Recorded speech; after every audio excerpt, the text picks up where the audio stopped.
If you lock human children behind steel, the stars will learn what fire is. Envoy Amavin Sal of the Nereid Concord stepped from his courier into the immaculate hush of Crown Array, Research Annex Theta 9. The docking corridor was the color of old frost, light pulsed in a careful, clinical heartbeat. He inhaled through the membrane ports beneath his eyes. Sterile air, disinfectant, ozone, and beneath all civilized smells, the thin copper wire of fear. The carved directorate had invited him to observe humanitarian studies. The phrase felt like a blade wrapped in silk. Amavin had negotiated port treaties between species who tasted color and species who did not understand lying. He had watched admirals apologize to history and mean it. He knew when a place had secrets. This place had rooms where sound forgot itself. Commander Varks met him with the polished menace of a museum weapon. Envoy Saul, he said, 4 hands at parade stillness. Your council sent the proper forms. You will see what is permitted. Amavin's translator was an old thing he trusted more than most governments. It did not merely map words, it mapped emotion. The voices that drifted through the annex's long ribs, technicians, guards, the file-thin vowels of the lead researcher, Dr. Cyril, were palely content, efficiently bored. Then, as they passed a sealed corridor whose door was overmarked in warning sigils, the translator trembled and whispered a second sound, not language at all. It was the kind of sound parents wake to before their minds reach consciousness. He paused at a view wall that gave onto an atrium of machines, politely asked for the study themes, took notes while Varks offered rehearsed replies. Behavioral mapping, stimuli, resilience, enemy typologies. The words were sterile, the harmonics were not. Somewhere in the annex, small throats were making quiet, disciplined sobs like children practicing silence. Philosophy books from a dozen worlds had taught Amavin the old test of civilizations. Some called it law, others called it custom, others called it kindness. The Nereid had a proverb, "Who you are is how you shelter the small." In a lecture he once heard on Earth, a human historian quoted an ancient Chinese sage who spoke of a person's natural impulse to save a child falling into a well. Amavin had believed the proverb was universal. Now he was not sure. "Your research subjects?" he asked, smooth as an empty plate. "Which species?" "Assorted," said Varks. "Juveniles are useful, clean signal, minimal cultural noise." "Juveniles," Amavin repeated, as if the syllables needed an exhibit label. Later, in the guest compartment the carve provided, sound baffled, as if built to strangle echoes, he set his translator to passive record and lay without sleeping. Old courts and newer wars walked across his mind.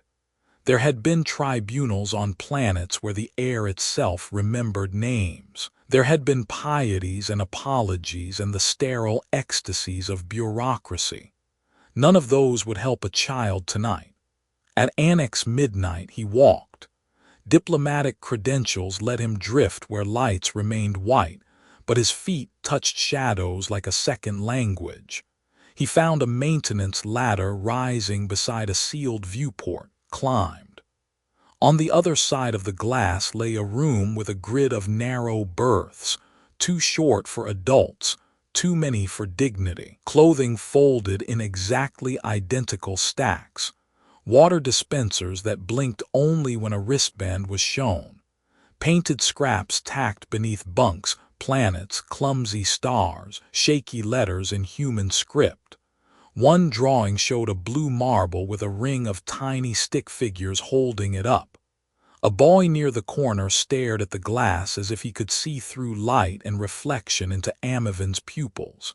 He lifted his hand, not in beggary, not in prayer, but in proof. I am here. Amavin pressed his own palm against the viewport.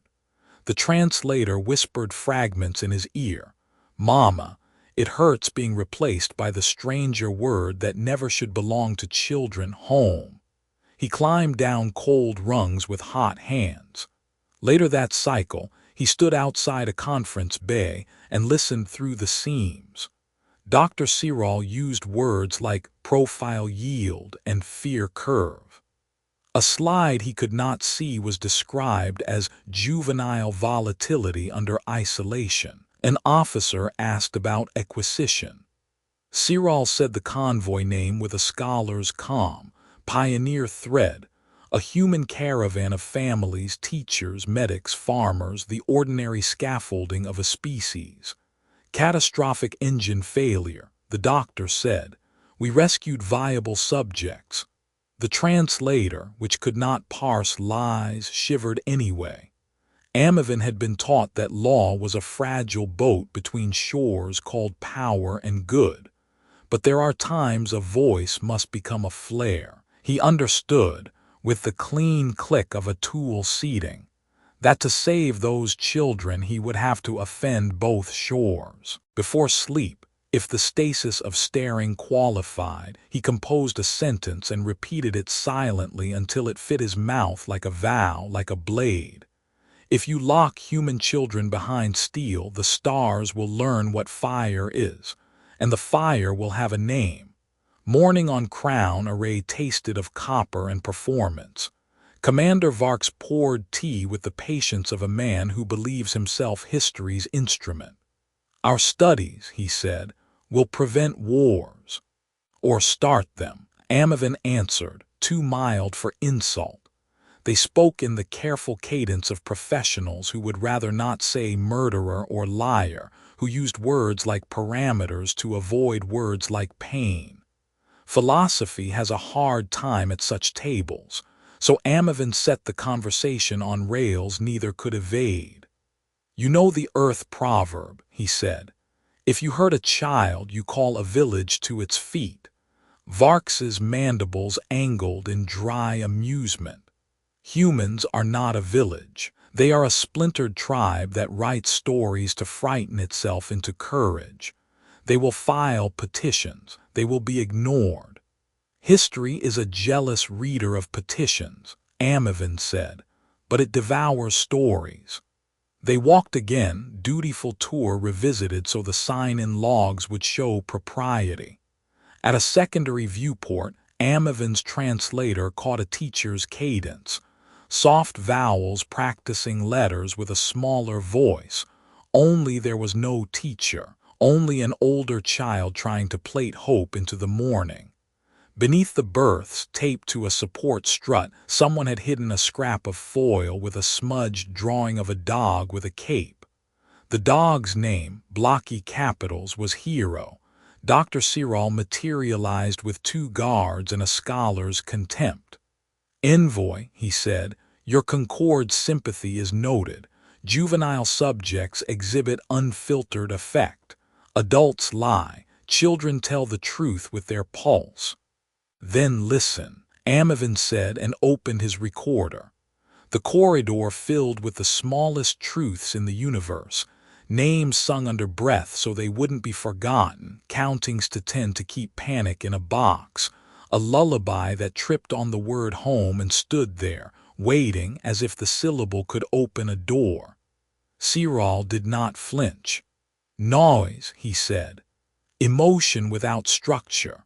What matters are curves, where they break, where they rise, where they cannot recover. With such maps we can press a species where it yields rather than where it resists. Think of the lives saved. Whose? Amavin asked. The lives of those who would do the pressing. Varks's patience cracked a finger's width. We will not be lectured on morality by a trader's guild. The narrate are traders, yes, Amavin said. Our cargo is memory. Contracts are our scripture. We know what is owed. Varks leaned in, all the theater of menace made flesh. Humans breed fast. They improvise weapons faster. They do not respect established lanes. They build fortresses and nursery schools with the same hands. It is rational to study them while they are weak.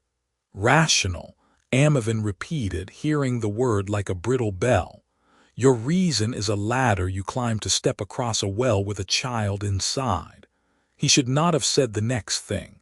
Diplomats are trained to file edges down, to place padding between the world and what the world needs to hear.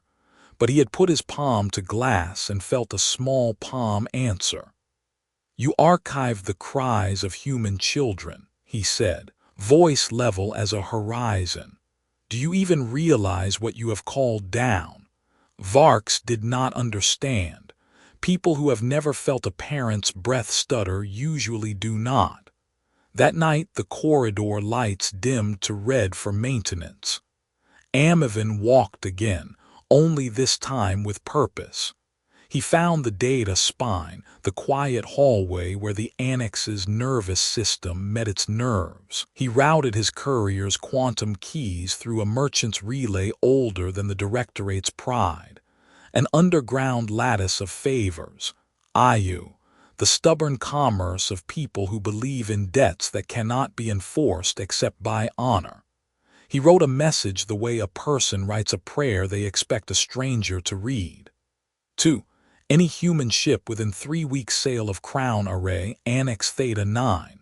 From Amavin Sol, Envoy, Narrate Concord, Credentials appended. Matter, children. Yours, alive. Coordinates attached. Audio attached. He hesitated only long enough to know that hesitation would harm. Then he sent sound into a machine made of distances. Ethics lectures say duty is a map you make before you know where you'll have to walk. History is a list of people who didn't wait to draw it. The first human to hear Amavin's packet was a tug captain named Jonas Pytel aboard the Hearthlight, a ship older than his marriage and twice as carefully maintained. He was shepherding construction trusses toward a moon that did not yet know it would be a city. He had 2 kids at home who always demanded an extra kiss for the road. When the audio filled his cabin, small voices trying to be brave, he shut off the autopilot as if the ship might need him to steady it like a child with a fever. He forwarded the packet on every civilian band he had access to and turned his ship where his heart told him the universe had business. The second was a teacher turned transport officer on the passenger liner Blue Comet. Captain Maya Hart made decisions the way surgeons make incisions, quickly, with the knowledge that delay can be the worst cruelty. Navigation, she said, voice steady, set a course to the coordinates, broadcast open. If anyone wants off, I'll sign their vouchers myself. No one wanted off. By dawn ship time, miners on Sagan's Pick were bolting rock cutters onto hull hardpoints not meant for war. A grain hauler on loan to a frontier co-op welded a snowplow's old frame into a prow ram. A floating clinic repurposed radiation shields as ablative armor. A sail yacht that had never known a day of danger other than pride turned her elegant keel into a spear and called her new mission by an old word, rescue. No government ordered it. No admiral blessed it. HFY works because the story that lives in human marrow is older than flags. On an open band, the ad hoc fleet spoke to itself. A mechanic read a bedtime book into the channel, not because any child could hear it yet, but because the sound steadied hands and reminded courage of its reasons. A nurse recited the names of the medicines they would need: rehydration salts, antibiotics, blankets, warm food, quiet. A farmer described the way his daughter laughed out of breath when the dog chased Bubbles. It made people smile in sealed helmets. It made them angry without becoming cruel. Moral philosophers talk about special obligations, the duties we owe because of who we are to one another. In a lecture somewhere on Earth, a student once asked whether special obligation was just selfishness with better grammar. The professor said, "Come back when someone threatens your kid, then we'll talk about grammar." The fleet with no stamp gathered itself with the strange grace of swarms. They had no standard formation, but patterns emerged from purpose. Big ships put small ships in their wakes. Long jump drives slaved timing to those with shorter legs. People who had never heard one another's names learned voices by the fourth syllable. In between checklists they told stories, because that is how humans glue 1,000 strangers into a single verb. Amavin's message reached a naval relay an hour too late to prevent bureaucracy and just in time to ensure it could not stop what had already begun. A frigate captain signed his name under the word following. A destroyer noted she was off duty and would accept consequences later. The law could count ships. It could not count reasons. Captain Hart addressed the frequencies neither the carve nor history could jam. To the personnel of Annex Theta 9, she said, "This is not a blockade. This is not a war. This is a pickup. You will open the doors and stand aside." Her voice had the calm of people who have already paid for their choice. "We are not here to win. We are here to end. The difference will matter to you in about 6 hours. A miner on Sagan's Pick keyed a private line to the envoy's courier. "You the one who sent the map, envoy?" "I am." "Then you did right," the miner said. "I ain't a soldier, but I know how to swing a tool." That is a human sentence scriptures should quote. Crown Array saw them first as dust on long-range scopes, miscellaneous and beneath contempt. Then the dust resolved into signatures, civilian, civilian, civilian, so numerous they looked like a malfunction. Commander Varx's comms lit with demands from 47 captains who didn't bother with honorifics. They called him sir only the way a teacher calls a student young man when the next sentence is going to rearrange a life. Military support in 72 hours. High Command replied to Varx, "Maintain until relieved." He counted the buoy markers to the approaches like a man counting the beads on his own patience. 6 hours out, then 5. Dr. Cyril requested that non-viable evidence be terminated. Varx thought about theories and about faces. He had commanded raids on worlds that thought surrender a synonym for survival. He had never ordered the deliberate ending of someone too small to reach a shelf without standing on hope. On the open bands, the human ships talked the way climbers talk before a rescue. Quiet, specific, more love than noise. "Comet, this is Pick," a miner said. "Our cutter'll chew a turret if you can keep their shield hot elsewhere." "Copy, Pick," replied Hart. "Hearthlight, you're our shepherd for the wounded. Stay clean." A child's voice came through by accident. A crew's little one left her mic unmuted while good nights were said. "Mama, bring them home." The fleet went absolutely still for half a second, a silence that bent metal. Captain Hart hailed Crown Array on a tight beam. "Commander Varx, you have something that does not belong to you. We will take it back."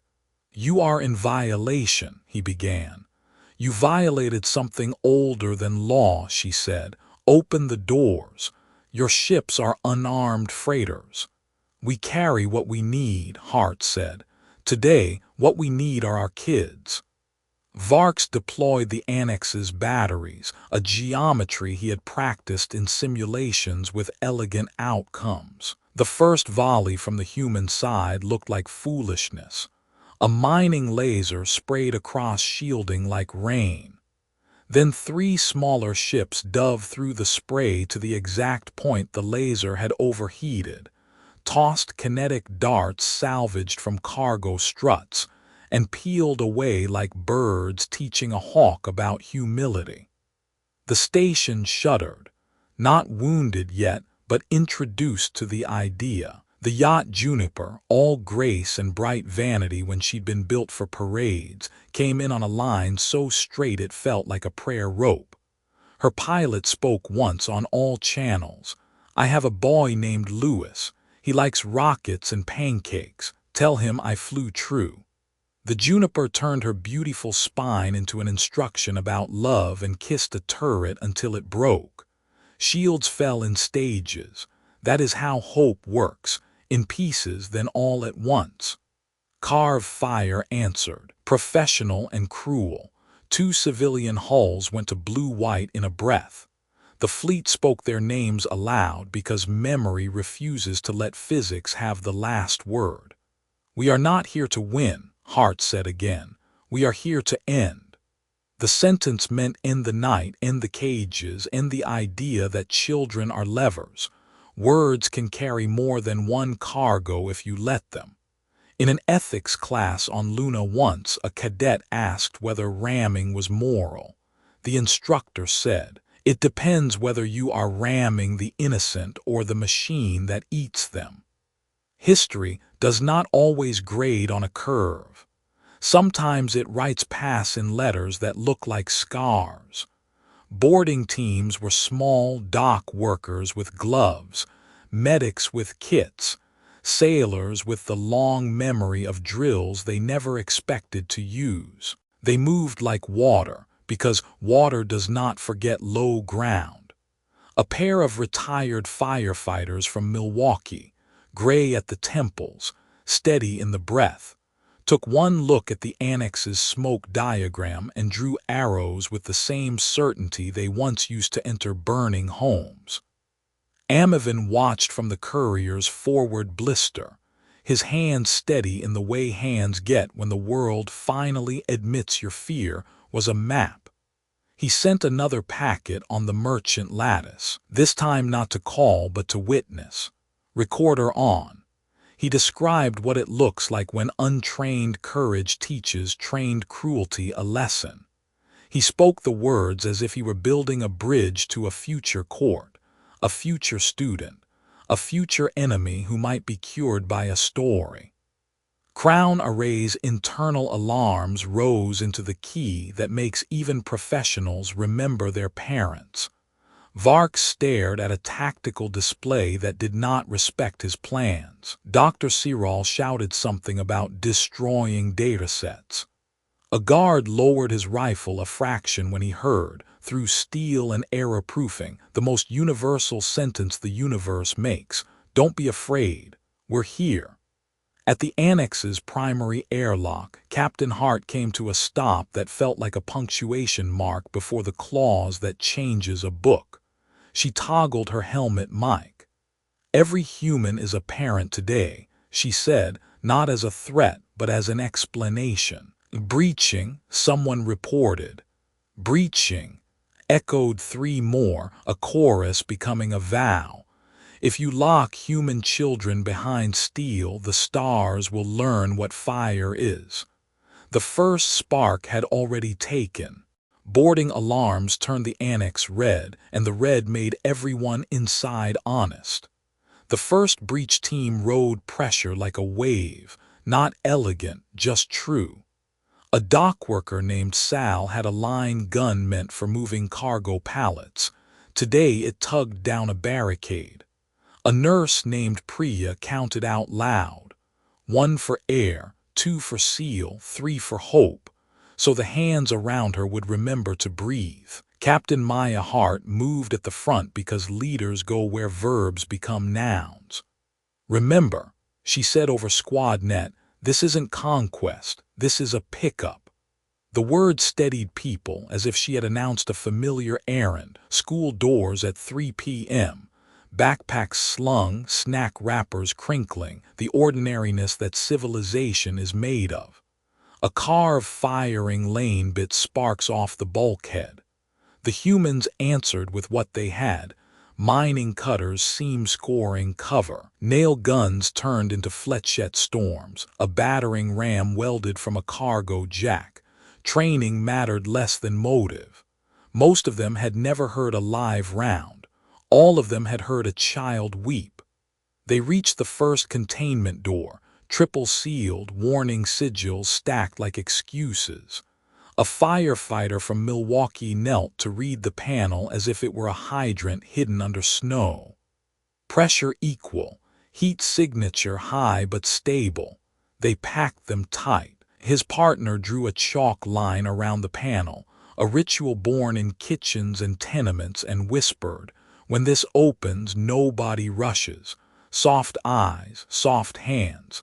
Envoy Saul, Hart said on a side bend, "You're with me. A good witness is armor for the truth." Amavin took his place. "On three," the firefighter said. 1, 2. He didn't say three, he pressed it. The door relented like a fist unclenching.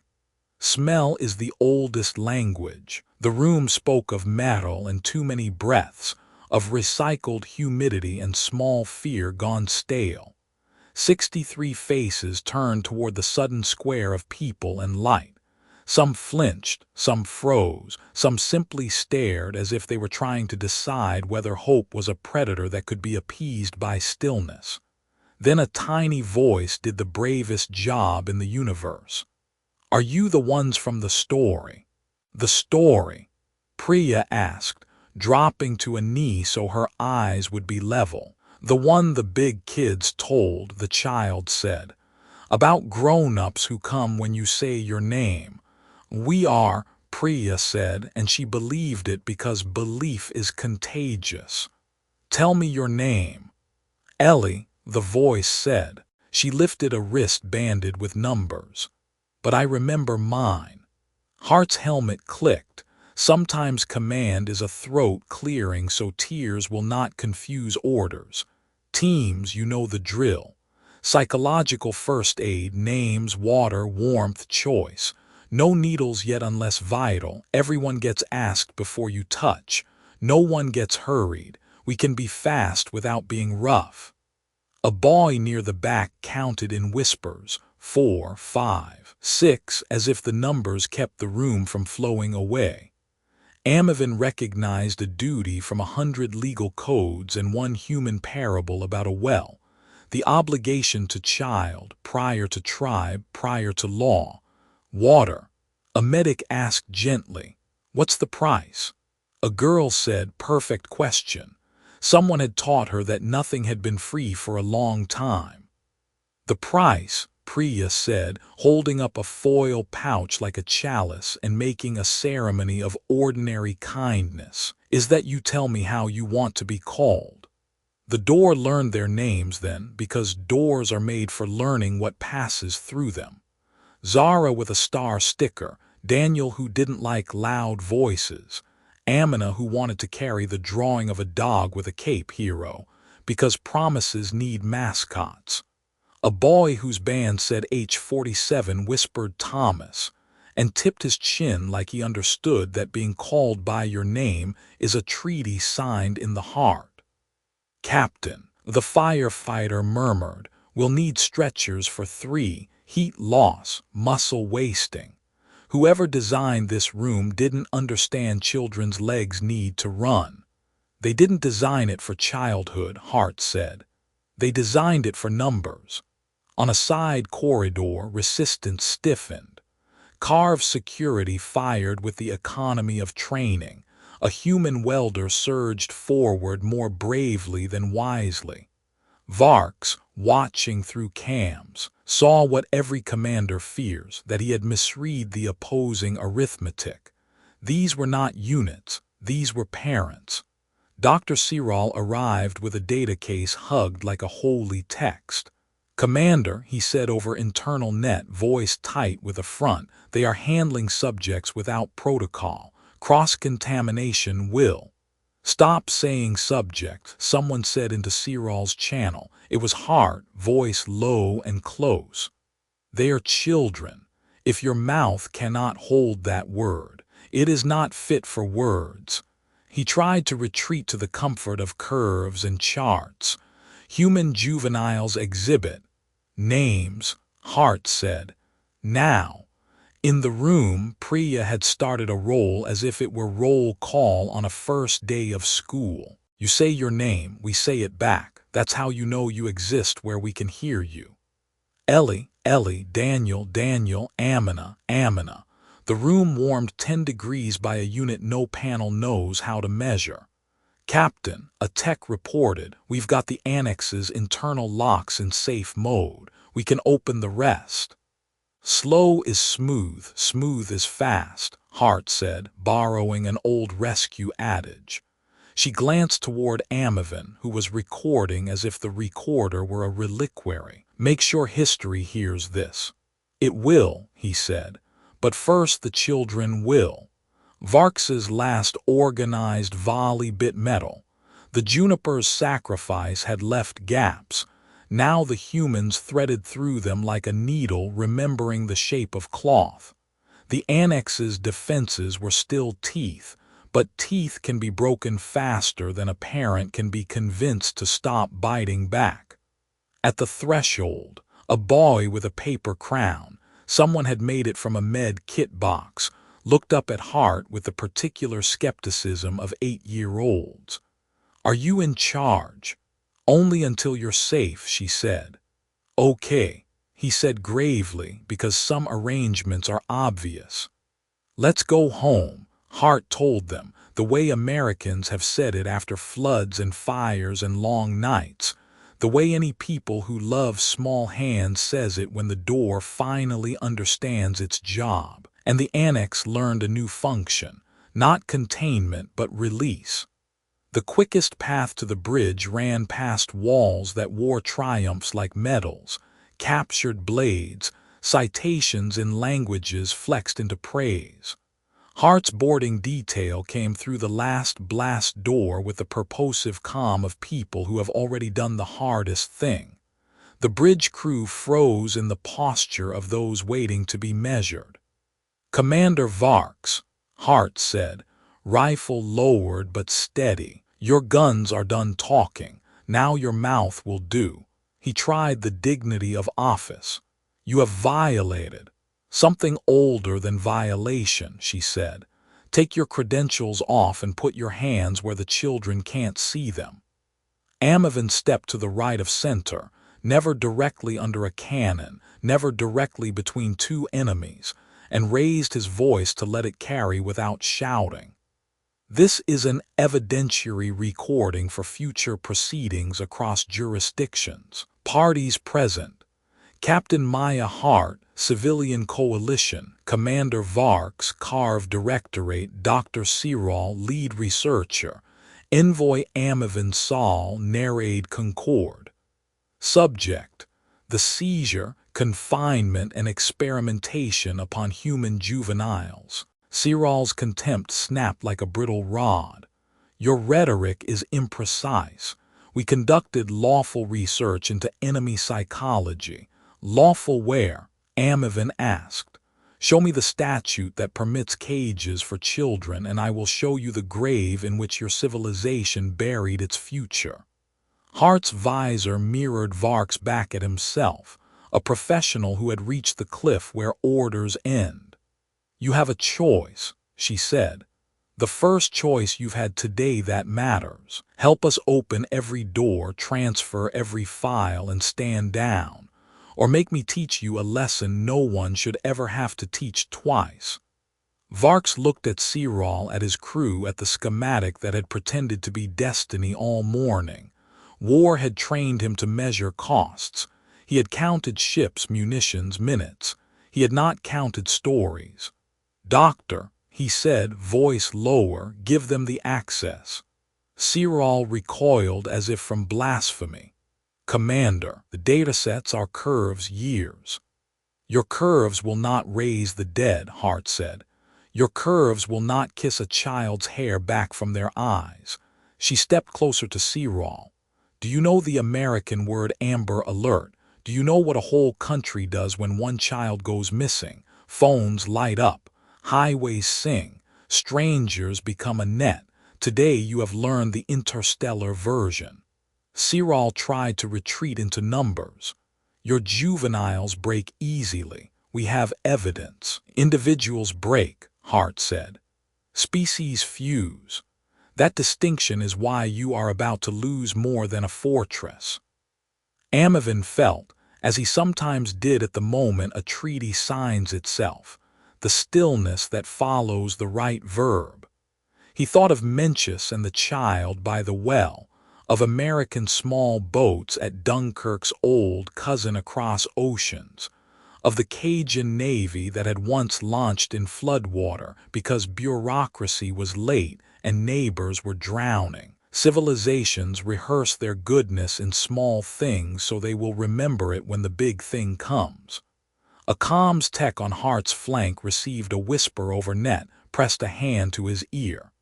Captain Admin Deck confirms full roster of names, ages, intake logs. They numbered them, but the intake nurse, she wrote names in the margins, paper copies. Hart's jaw worked. A muscle chose strength instead of tears. That nurse, she said, saved 1,000 years of healing. Secure her if she's alive. Honor her if she isn't. Vark sat finally, because there are chairs that turn into confessionals when history walks into the room. I believed, he said, as if belief were a defense, that preemption saves lives. Preemption of what? Amavin asked. Of the day when your enemy's children grow into parents. Every species has that day. The test of a civilization is whether it meets it with trade routes and festivals or with cages. Dr. Cyril made one last reach for the courage of cruelty. You think love is strategy. Hart didn't blink. Love is logistics, she said. Who shows up? How fast? With what? She turned her visor to Varks again. Keys, now. He keyed his codes with hands that had learned obedience before truth. Doors elsewhere snicked like the ends of sentences the children hadn't been allowed to finish. On the net, voices that had been careful became brave. We're in medical. We have 3 hypothermic, 1 in cardiac watch, all responsive. Copy psych teams rotating in. Remember, choice, name, warmth. Captain, said the comms tech, a message from the fleet. We're ready to read the roll when you are. Bridge speakers, Hart ordered. All decks. She let her breath sit in her lungs for a beat, then spoke the sentence she had been carrying since Amavin's packet found her. Every human is a parent today. We will call them by their names. And the bridge became a courtroom not of punishment but of definition, where a species tells itself out loud what it refuses to be. They assembled in the biggest room that could hold both grief and relief. A cargo bay stripped of pretense, walls still freckled with forklift scars. Stretchers lined one flank, blankets like little horizons. Engineers had slung makeshift banners from tie-down rings, sheets and tarps, and a child's jacket, because you decorate the place where a miracle happens, even if the decorations are whatever your hands can find. Recorder rolling, Amavin said softly. Proceed. Hart stood on a pallet stack that made a good, honest lectern. Her visor was off, face marked with the day. This is the roll, she said. You say your name, we say it back. If you are too tired to speak, you nod and we will speak for you. She looked to the side, saw Priya holding the paper copies from the intake nurse, tears jeweled at the edge but not falling. Medics learn where to store water. A small hand went up Ellie's, the brave one from the door. Is it okay if I go first? It is perfect, Hart said. It is leadership. Ellie lifted her chin. Ellie Marquez, the room replied, the sound filling angles that had never heard blessing. Next, Daniel Cho. Next, Amina Hassan holding tight to Hero the Cape Dog. Amina Hassan. A boy with a paper crown spoke too fast and then slowly like a radio finding its station. I am Malik, just Malik, but my grandma calls me the mayor. The mayor, the room laughed, and the laughter was medicine. Names rolled like a river does when it decides to become a map. Meyer and Tai and Juno and Becca and Sunil and Nor and Issa and Ruth. Each was repeated by 100 mouths that would now know how to say them in sleep. The roll made time pass through the room like light through a forest, dappled, slower, kinder. Then a shoulder of silence. Priya glanced down at the margin notes, at a line where the intake nurse had written only an initial and added a question mark like a prayer. H, she began. A boy at the end of the blankets looked up, eyes too old and much too young. Thomas, he whispered. I had a paper with it, they took it away. Thomas, Hart said just once, but with a weight that pulled the whole room into a single orbit. The echo came back layered, Thomas, Thomas, Thomas, until the syllables felt like a rope he could hold. Captain, a comms voice cut in with apologetic respect. Fleet perimeter reports carve relief elements on long scan. 72-hour window now 70. They will not be here before we're gone, but they will be here. Copy, Hart said. Evac Plan Delta, we leave nothing behind but air. Logistics blossomed like a choreography. Ship assignments balanced for med capacity and drive range. Warm kits passed hand to hand. Stickers with new ship names so children could own the next door they walked through. You will travel in the hearthlight, Priya told Ellie, because hearths are where stories sit by the fire. You will ride the blue comet. Another medic told Malik, and he grinned because mayors deserve fancy transport. Varks and his remaining crew sat under guard at the bay's edge, within earshot by design. This was not humiliation, it was pedagogy. If you wound a civilization, you must be present for the lesson. Amavin recorded close to the floor, eye level with small faces, because archives must be built to be believed. He added a quiet narration for future students of law and love. In human practice, there is a principle called restorative naming, he said. They give back what was taken, belonging. Each repetition is a brick. Priya finished the last page. If I mispronounced, you tell me and I will fix it, she said, and she meant now and in a week and in a year. A hand rose from the blankets. A child taught a stranger how to shape a vowel. The room practiced until the vowel was correct because precision is how love respects difference. Departure in 9 minutes, Hart announced. We'll buckle you in.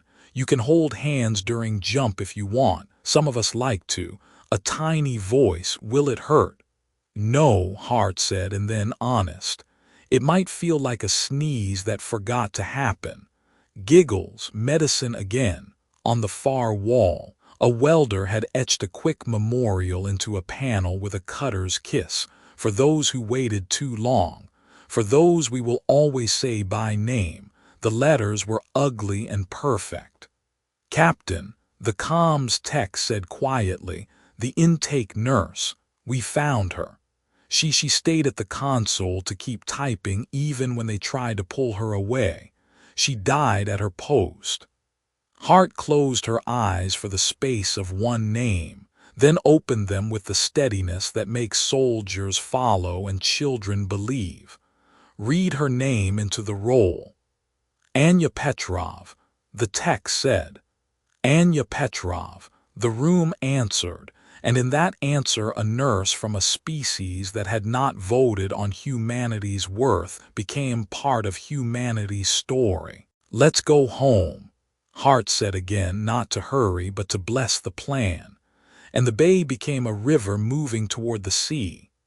They left Crown Array the way you leave a burning house once everyone is out, backwards, watching, ready to go in again if a voice calls. The fleet unfolded into dark like lanterns deciding to be stars. On long range, Carved relief signatures grew into promises history would have to keep, but the doctrine had already been written in a place war cannot reach. Amavin sat in his courier and drafted the dispatch that would not be politics so much as weather, a front moving across cultures. He quoted what needed quoting, a human proverb about villages and children, Mencius and the well, a captain's sentence about logistics, a nurse's stubborn margins that saved the names. He added notes an ethicist would approve. Special obligations formalized into action, collective action emerging without central command, the way decentralized networks outperform hierarchies when motive is love and target is clear. He titled it in the plain style that makes documents live, On the Human Doctrine of Guardians. Its claims were simple enough to be memorized. 1. Children are not leverage. Any attempt to use them creates not deterrence but ignition. 2. Parenthood is a contingency plan. In its presence, civilians become logistics, logistics becomes strategy, and strategy becomes arrival. 3. Names are shields. Strip a person to a number and you make them easier to hurt. Give back their name and you return the armor law can actually see. 4. Love scales. It is not merely private feeling. Under threat it becomes infrastructure. He did not write the fifth claim. He let the human captain say it on a frequency the galaxy would learn to respect. Heart stood on her bridge, helmet off, hair matted, face alight with the ordinary grace of exhaustion, and opened a channel that translated clean into 100 tongues. To any power inclined to preempt, she said, hear us. We will argue policy with you until the suns go cold. We will lose votes and win some and keep living together like neighbors do. But if you touch our children, you are not in politics anymore. You are in doctrine. And the doctrine is simple. We show up. We keep showing up. We do not stop. On ships across the convoy, small hands were buckled in. Ellie showed Priya a picture of Hero the Cape Dog, now taped to a bulkhead that would carry it across light years. Malik, the mayor, held two smaller hands during jump and declared it official business. Thomas slept with a name written on his wrist in marker, letters that would fade and be rewritten until ink became memory and memory became peace. Varks, under guard in a quiet compartment, watched a feed the humans hadn't bothered to lock. He listened to names being said again whenever a child stirred. He looked at his hands and at the medals on his coat, and at the door he had finally opened not to win but to stop losing. Cyril sat 3 seats away, murmuring curves to himself like a catechism for a god that would not answer. Varks thought, not in formulas but in pictures, a small palm against glass, a paper crown, a nurse who wrote in margins while hands dragged at her shoulders. He did not know if remorse could be more than a word. He knew only that some words make better doors. Amavin sent his dispatch into nets that had moved contraband and mercy in equal measure for centuries. It would be cited by councils, and mocked by cynics, and memorized by teenagers who needed something daring to believe before they believed in themselves. It would be painted on a wall somewhere on a moon where a playground would be built because budgets had learned to blush. When the fleet broke jump near the way stations that meant nearly home, an old Earth custom met a new sky. Sirens sounded on planet-side terminals, not for danger but for celebration. Screens in kitchens and bars and church halls and union sheds flickered to a live feed. Faces blinking at light that wasn't red, blankets the color of relief, medics who looked like anyone's cousin. The ticker at the bottom did not list markets. It listed names. Anya Petrov's was there too because citizenship is a choice and honor travels. Philosophers will tidy the story later. They will say it proves that duty can be thicker than law and more fluid than blood, that decentralized action under moral clarity is a superpower, that love is a terrible strategist and a perfect general. Historians will find precedents. Bucket brigades, the small boats at Dunkirk's cousin on another shore, the Cajun Navy. The day a nation put faces on milk cartons and highways turned into alerts because one child mattered enough to stop traffic. Children will remember simpler things. That a door opened, that their names sounded right in strangers' mouths, that a ship called Hearthlight felt like a living room, that someone said home and meant it like a promise they could keep in their pocket. Back aboard her bridge, Maya Hart watched the rescued convoy scatter toward clinics and grandparents and dogs who would bark at reunion as if the universe had been made for this exact noise. She touched the console where a welder's ugly perfect letters had etched the lesson better than any speech. "Envoy," she said on an open line. "Yes," Amavin answered. "Tell them we're not special because we fight. Every species can fight. Tell them we're special because when the small ones cry, we become the size they need." "I will," he said.